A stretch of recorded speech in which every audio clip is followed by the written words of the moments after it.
could have my Gucci on. I go wear my Louis Vuitton.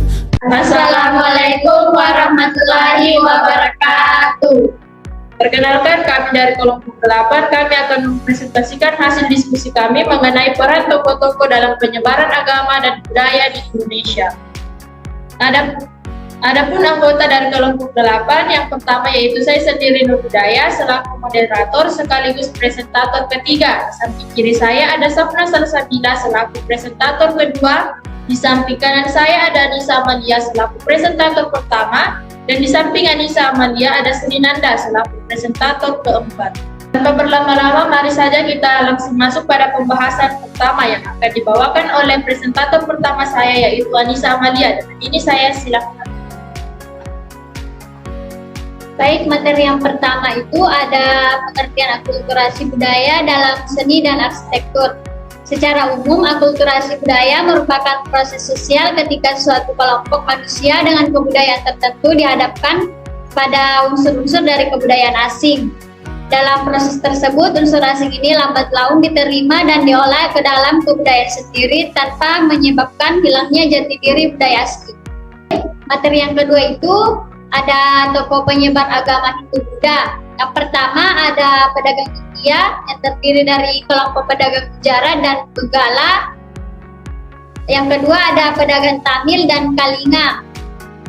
Yang kedua itu ada biksu dari Cina dan Asia Timur, terdiri dari Faxian, Huansang, Kobodaishi atau Kukai dari Jepang. Yang ketiga itu ada penguasa lokal yang berperan menerima dan menyebarkan ajaran.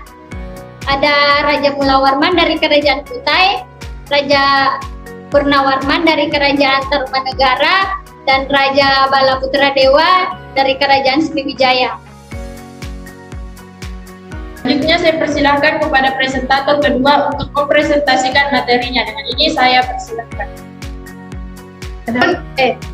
Adapun materi berikutnya yaitu ada 2.3 yaitu tokoh penyebar agama Islam. Yang pertama ada saudagar Arab, Persia, dan Gujarat.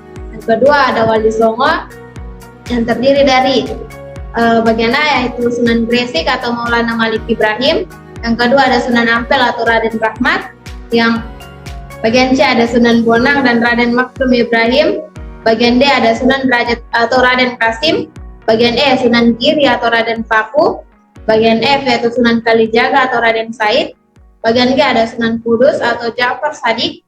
Bagian H yaitu ada Sunan Muria yaitu yang Raden Umar Said.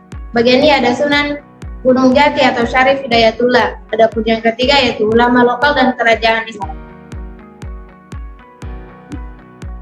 Kemudian materi selanjutnya akan dibawakan oleh saya sendiri yaitu 2.4 strategi dakwah dan adaptasi sosial budaya. Yang pertama strategi dakwah kultural, yang kedua strategi melalui pendidikan dan pesantren, ketiga strategi sosial, diantaranya yaitu perdagangan dan pernikahan, yang keempat adaptasi sosial dan budaya. Kemudian 2.5 ajaran dan kiprah tokoh-tokoh penyebar agama Islam di Nusantara. Yang pertama Sunan Kalijaga dan cara Islamisasi melalui budaya. Yang kedua Maulana Malik Ibrahim dengan cara sebagai pelopor dakwah damai. Ketiga ada Sunan Giri dengan cara dakwah dan pendidikan politik. Kemudian yang keempat ada Syekh Yusuf Al-Makassari dengan cara pejuang spiritualitas dan perlawanan. Selanjutnya materi terakhir akan dibawakan oleh presentator keempat saya yaitu Sri Nanda. Dengan ini saya persilakan. 2.6 dampak sosial budaya dari kiprah tokoh-tokoh tersebut. Yang pertama itu dampak sosial budaya dari penyebaran agama Hindu-Buddha. Bagian A pembentukan struktur sosial baru. Bagian B perkembangan seni dan arsitektur. Yang kedua dampak sosial budaya dari penyebaran agama Islam. Bagian A transformasi sosial dan kultural. Bagian B pengaruh dalam tradisi dan kesenian. Dan C perkembangan pendidikan dan keilmuan. Itulah tadi hasil pemaparan dari kelompok 8. Adapun kesimpulan dari pembahasan yang telah kami bahas yaitu penyebaran agama Islam di Nusantara tidak dapat dilepaskan dari peran penting saudagar Arab, Persia, dan Gujarat, dan juga adanya peran Wali Songo serta peran ulama lokal dan kerajaan Islam.